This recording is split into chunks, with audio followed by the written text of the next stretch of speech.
I'm just going to read you guys a paragraph from the New York Times talking about AI in education. Now, there's a lot of fear that kids aren't ever going to learn anything because they're just going to type it into ChatGPT and it's going to spit out an answer. But I thought this was an accidental truth from the New York Times that is even more telling than the AI in schools.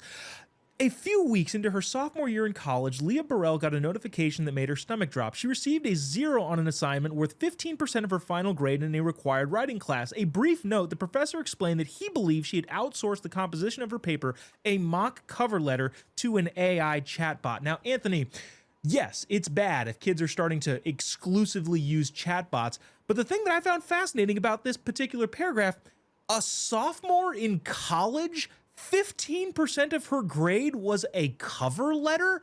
I mean, maybe I'm old, but I was writing cover letters in high school with proficiency. Is this more of an indicator that the education in our country has slipped to a level beyond repair? That we might not even have to worry about chatbots at the fact that a cover letter is worth 15% of your grade in freaking college.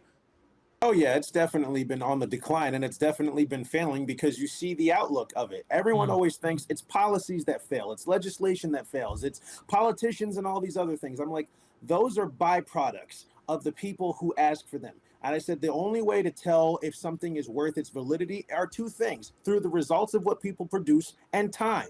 And over time, what have we seen? We have seen a generation of kids. Jobob, you remember when we were in school and math teachers used to take your calculators away? And they said Yeah. calculators will dumb your brain down. You need to learn how to do the math by yourself. A calculator is just supposed to help you speed up when you're in a crunch, but you need to learn how to carry the denominator, how to do all these other things. You have kids who are going to be seniors going into the workforce that don't know how to write a resume. They don't know how to put a cover letter together. I was like, they don't even know how to write themselves a bio for the things that they've completed in life. And now when they sit here and do all these other things relying on artificial intelligence, anything artificial in the conservative world is a bad thing because artificial is just a fancy word for fake. We Yeah. need organic intelligence to come back. People who are cognitive thinkers, articulate speakers. I was like rational debaters, all of these things that require the use of your brain, because if the world were to shut down and the internet were to go up, there'd be very few people that could survive without it. Yeah. It's wild. And again, I think it's just an overall decline of what's going on in our school system. Glenn, I got a really, really short time in 30 seconds or less. When did you learn how to write a cover letter?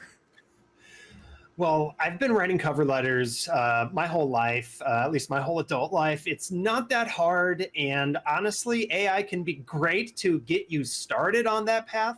But if you aren't able to take what AI spits out and give it your own voice, then you truly have been failed by the education system. Some of this, you just have to practice, put in the hard work.